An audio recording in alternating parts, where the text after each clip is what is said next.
Bienvenue dans notre émission La question sans tabou au pasteur. C'est une plateforme où les jeunes peuvent s'exprimer librement. Nous recevons des questions via notre adresse e-mail que nous communiquerons en fin d'émission. Le principe de l'émission, c'est que nous sélectionnons des jeunes qui poseront la question à votre place. Aujourd'hui, nous recevons Eliana. Bonjour Eliana. Bonjour Gladys. C'est elle qui posera la question à un de nos pasteurs. On t'écoute. Mes parents m'ont toujours interdit les sorties à la plage les samedis. Mais pour la forêt, il n'y a aucun problème. La plage n'est-ce pas un élément de la nature comme la forêt? Nous vous rappelons que notre jeune du jour n'est pas à l'origine de la question. Pasteur, les jeunes s'attendent à une réponse sans langue de bois. Je te remercie pour ta question. C'est une question importante, pertinente et rassure-toi, elle est toujours d'actualité. Cette question a toujours été posée, elle n'est pas nouvelle malgré tout. Elle a été posée dans l'Ancien Testament, elle a été posée dans le Nouveau Testament et nous sommes aujourd'hui au XXIe siècle et elle est encore posée. Ceci traduit peut-être que certains ont toujours une mauvaise compréhension de ce qu'est le sabbat ou des appréhensions sur le sabbat. Et d'ailleurs, tu le dis toi-même dans ta question, mes parents m'ont toujours interdit. Et voilà, c'est le mot qui revient.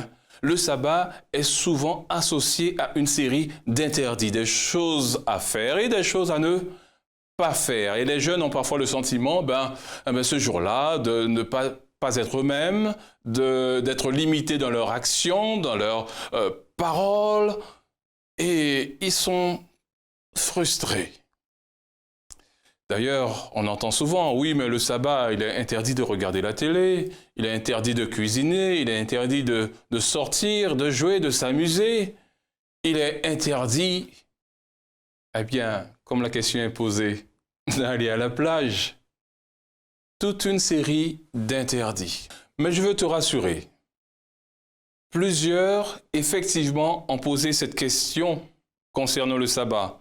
Et avec cette série d'interdits, les Juifs eux-mêmes, pour s'assurer de maintenir l'alliance qu'ils avaient avec Dieu, ont érigé une série de règles pour pouvoir garder la loi de Dieu et notamment le sabbat.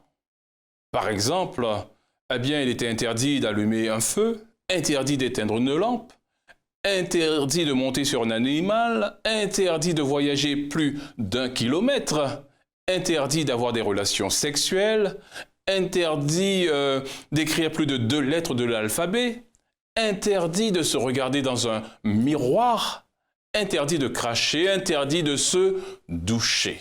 Toute une série d'interdits. Et ceci, effectivement, empêchait aux uns et aux autres de découvrir la vraie dimension du sabbat. D'ailleurs, il y a un exemple qui a été donné dans le Nouveau Testament où Jésus marchait avec ses disciples et ces derniers se sont arrêtés pour manger et ils étaient dans un champ et se sont servis.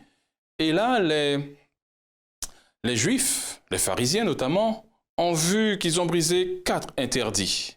La cueillette, séparer les grains de la gerbe, 2e interdit, séparer la graine de la paille, et 4e interdit, préparer un repas. Le sabbat donc était devenu un jour de pénitence centré sur le paraître, au lieu d'être un jour de joie, de bonheur, de partage en famille et être aussi avec la communauté. Il faudrait toutefois éviter 2 extrêmes. 2 extrêmes. Ceux qui, dans un premier temps, rejettent les restrictions liées au sabbat, parce que des restrictions il y en a malgré tout, risquent de perdre le sabbat lui-même. L'autre extrême, ceux qui gardent l'observation du sabbat sans un fondement biblique, pourraient encourager la mauvaise compréhension et application du sabbat. Je voudrais par conséquent te proposer 4 principes bibliques liés au sabbat ou à l'observation du sabbat. Le premier est l'adoration. Dieu est ton créateur. C'est lui qui t'a créé. Il t'a créé à son image, dit la Bible. Dieu est ton Seigneur. Il est le Seigneur de ta vie.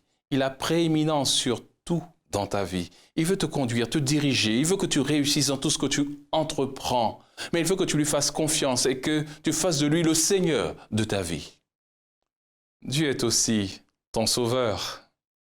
Lorsque tu tombes, lorsque tu es affaibli, lorsque tu es découragé, ton Sauveur est là pour te soutenir, te supporter, t'accompagner, te retirer de l'impasse afin de marcher sur une voie qui mène à la vie. Tu peux donc compter sur lui, c'est ton Sauveur. Et c'est ce Sauveur-là qui t'a promis, en Jésus, la vie éternelle.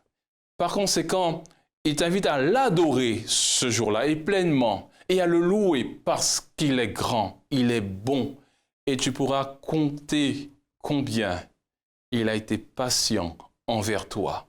Donc, premier principe, l'adoration. L'adoration. Deuxième principe qu'il faut retenir et garder pour vivre le sabbat de manière extraordinaire, c'est la communion fraternelle. Effectivement, tu ne vis pas ta foi seul dans ton coin, enfermé quelque part, mais tu vis cette foi de manière dynamique et conviviale, familiale, avec la communauté chrétienne qui partage la même foi que toi et qui a la même espérance que toi. Et tu vis une expérience extraordinaire de fraternité avec ceux et celles qui, comme toi, ont choisi d'adorer Dieu, le roi des rois. La communion fraternelle, elle est donc importante.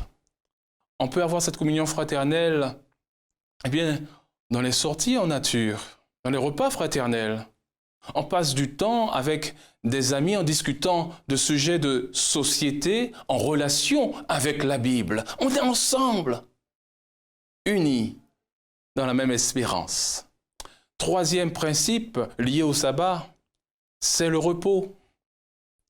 Tu as besoin de te reposer physiquement, moralement, mentalement et spirituellement. Tu as besoin d'avoir ce temps de pause pour un tête-à-tête avec Dieu, où avec lui et toi, il y a un échange, une intimité qui te permet encore de l'entendre te parler et de suivre la voie qu'il te trace, qu'il te montre. Et c'est important parce que ce repos, tu le vis autour de la table, lorsque en amont, le repas du sabbat est préparé et que des mets particuliers sont présentés. Et les jeunes aiment cela, de voir le jour du sabbat, la table est dressée autrement, la musique est présentée de manière extraordinaire. Il y a une saine ambiance à la maison. C'est aussi le moment d'échanger avec les enfants, avec les parents, avec ceux qui sont à la maison, prendre le temps, ce temps de qualité dont on a besoin. Mais ce repos de sabbat, ce principe du repos permet de vivre cela. Le sabbat, tu n'es pas centré sur toi. Tu regardes à Dieu, ton cœur s'élève à lui dans l'adoration. Tu es avec tes frères et sœurs dans cette communion fraternelle. Bien sûr, tu prends le temps du repos pour te ressourcer, te renouveler, te requinquer. Mais il y a ce quatrième principe qui est fondamental, que l'on vit pleinement aussi le sabbat, c'est le service. C'est ce moment où tu peux être à l'écoute de l'autre. Tu portes attention à l'autre. L'autre qui a besoin d'une écoute active. L'autre qui a besoin que tu prennes le temps avec lui, de l'écouter, de l'aider dans son problème s'il fait face à un problème, de l'accompagner alors qu'il a besoin de soutien, être au service de l'autre, être à l'écoute de l'autre, être disponible pour l'autre, prendre le temps pour l'autre. Et c'est ce principe de service qui est fondamental dans l'observation du sabbat. Ainsi donc, vraiment, retiens ceci. Ces 4 principes. Premier, adoration, communion fraternelle, repos et service. Ces 4 principes font de l'observation du sabbat une bénédiction et une joie quand ils sont mis en œuvre de manière équilibrée. Ces 4 principes présentent les défis de l'observation du sabbat au travers d'une expérience positive pour les jeunes, plutôt que d'une série de règles lourdes et frustrantes à suivre et qui tendent à provoquer la culpabilité.